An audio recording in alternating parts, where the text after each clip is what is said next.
I don't know where to begin, ladies and gentlemen. I was determined to do this program last night after the game because I said there is no way I can go to sleep with all this inside me. I said I'm going to die in my sleep. I'm going to internally combust if I go to bed with this latest disaster. But I thought better of it because I'm trying to clean the act up a little bit. Trying to make it where, a couple of teenagers can. I know there's a lot of young guys following the program. I've been a Net fan for 30 years. And I'm talking about a Net fan. I'm not talking about somebody that's just like, hey, how'd they do tonight? No, a Net fan for 30 years. In the years when Coleman was around, right before J. Kidd came, I don't know, it was a 10-year period where I was on every single Nets postgame show. WOR, Bob Papa and Michael Corrin used to do the radio broadcasts for the Nets. Chris Carino answered the phones. So I would call in every single Net postgame. When I was at the Meadowlands, they invited me to come into the air. It wasn't a booth, but they invited me by their desk to put a headset on and talk Nets basketball with them. I was maybe one of 5 Net fans back then. But I was a true Net fan. I've been a Net fan for 30 years. I've had mostly downs, as you could imagine. A couple of ups. Of course, the Jason Kidd years were the greatest 2 sports years of my life when he took us to the finals. I'd rank it, even though we didn't win it all, I rank those 2 years above many of my Yankee championships that I rooted for. I'm a Raider fan, so it's been a long time since we've had championships in that sport, but that's a whole nother show. Tune in to the Oakland recap. There is none. Just joking. 30 years, and I've got to tell you something. I've been obviously a lot of bad squads. There has never been a period more embarrassing and disgraceful than there is right now for me. Man, if I could take a chip. If there was a way that I could remove, I can go hide, take the net passion out of my head, and put it in, put Golden State in my head. Man, if there was surgery that you can have to remove the portion of your brain that roots for a squad, I'd probably consider it. After 30 years, I would consider not being a fan of the Brooklyn Nets any longer. Hey, see, Bill Bob, you're such a fair weather. Fair weather? You're going to give me fair weather? 30 years? And I go into Charlotte. Not Larry Johnson, Del Curry, not that, Kendall Gill and all those guys. Not that Charlotte. I go into Charlotte. You ready for this? The worst offensive team in the league. Not the second worst, not the third worst, the worst offensive team in the league. Okay, let me get a fluffy fluff win. We write 3 sentences on the BK Net timeline that says, big deal, you're supposed to win, blah, blah, blah, blah, blah. And once again, we go wire to wire behind. We do not have a lead in the entire second half to the worst offensive team in the league. They average 88 points a game. They had 2 30-point quarters. 2 of them. The Charlotte Bobcats, soon to be Hornets again, have a halftime lead, and they go wire to wire from half. Let's make this, and I'm going to tell you something right now. Please do me a favor, Brooklyn Nets, whoever's in charge, get off of yes. Get off of yes. Now, let me tell you that before, let me qualify this. I love Iron Eagle. I like Donnie Marshall.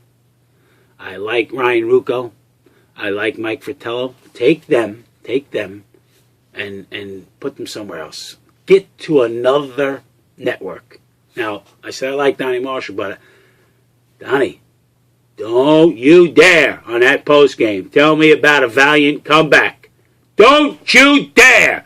Don't you friggin' dare insult the intelligence of any real Net fan by saying the team fought. You got to admire that they did. Are you shitting me? You fought the you trailed the Bobcats the whole game. I was supposed to be happy that you made it close. Are you shitting me? So, Donnie, cut the fluff. Cut the fluff. And this is what I get Nets postgame. I get 5 minutes of Ian and Donnie. And I get highlights. And guess how many players I got interviewed yesterday on the postgame? Take a guess. Take a guess. It's between -1 and 1 is the number. 0. Not one mother effing interview at the end of that game. Not one. Of course, we had to get to, A-Rod. Had to get to the A-Rod story.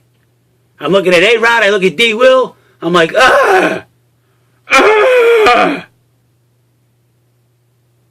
I'm sorry, that's D-Nill. Because once again, D-Nill does nil again. And of course, before he has his injury, he was stellar. He was he made a shot. He was 1 for 5, D-Nill. 1 for 5, turned the ball over twice, and had 2 assists. So it's perfect. Perfect for him. Turn it over as much as you assist it, and shoot 20%. That's our D-Nill. That's our $98 million. Listen, Chubby. Listen, Plumpy. Take your fucking ankle. Take it. Wrap it up. And then wrap some shit around your head, too. And get out of here. Get out of here. Go somewhere. Go to an Anthony Robbins retreat. Go walk on friggin' coals. Go to Fiji, wherever the hell. Go get psychosomatic. Get out of here. Get away from me. I don't want to look at you. I can't look at you. I cannot look at you any longer with your chubby face and your ankles turned to that. I mean, who are you? Who was that dude that we saw in Utah? Who ate him? It looks like you ate him. D-Nill, I'm sorry. Get out. Get away from this team. Take a mental leave of absence for the entire year. You, my friend, are a disaster. Well, he can't help. He stepped on a foot. Listen, let me tell you something. You think it's a coincidence that all this stuff happens to this guy? You think it's a coincidence? You think that he's bad luck? Is that what you think? I'm a Raider fan. Go look up Darren McFadden. Look him up. Look him up. Same thing. Great talent. Can't stay on the field. Listen, I'm not the only one. You read what scouts say about Darren Williams. Look what he did last year. He was fat. He was overweight. Get the fuck out of town, Darren. Go away. Go away. Go in a rehab. Or maybe a food. Maybe you got an addiction to Oreos. Get out of here. I don't want to look at you, man. I can't look at you anymore. I can't look at you come up the court and make a nice, fancy little in-between dribble pull-up and miss shots. And I can't stand watching you go to the rim and either miss a layup or make a pass that's deflected. I can't do it anymore. Get out. Boy, if you could flip things around. You're looking at this squad. And Danny Ainge has a huge smile. 3-8. I'm going to get a lottery pick, he's saying. Danny Ainge. I'm getting a lottery pick. Kevin Garnett, Paul Pierce. I got a lot of heat last year for sticking up for Gerald Wallace. How would he look right now in that starting lineup? How would he look? How would he look? Kevin Garnett's averaging 5 points a game. 6 points a game. About 4 less than Gerald did. He's averaging, 7, 8 rebounds? Probably almost the same that Gerald did. Gerald Wallace played defense. Played defense. Gave you effort. Humphreys gave you effort. Defense is about effort. Defense is about effort. And I got a team. Oh boy, they held Charlotte to 12 points in the fourth quarter. They stepped up. You bunch of mother friggin' phonies. You friggin' sold us. You sold us. You sold us that you had championship pedigree. You sold us that you wanted this more than anything. You sold us. We watched your preseason stuff. You in the preseason games, you look stellar. We watched your training camps. We read the reports. We looked at the press conference. You friggin' sold us that you had it, man. You sold us that you had balls. You sold us that you wanted something big this year. You sold us that it was our time. You sold us that this would be the most anticipatory year in Nets franchise history. And you got us jacked up. And then you came out in Cleveland in the first 2 minutes and you got us, woohoo, baby, look at what we're in for. And ever since then, you have been the greatest disgrace, forget NBA, in sports. The greatest disgrace in sports. You want to give me injuries? Oh, give me injuries. Don't give me, this team was built to withstand injuries. This team has depth. This team has guys that back up that all could be in starting rotations around the league. Don't give it to me. You're missing balls. You're missing balls. You don't have them. You gave me Garnett. You gave me Pierce. But you gave them, you gave me the castrated versions of them. They were neutered. What? I don't have anybody on this squad that's fighting. That's fighting for 48 minutes. Of course, Plumlee's giving his best, but I'm supposed to rely on Plumlee. Plumlee wasn't even supposed to come off the bench the entire year.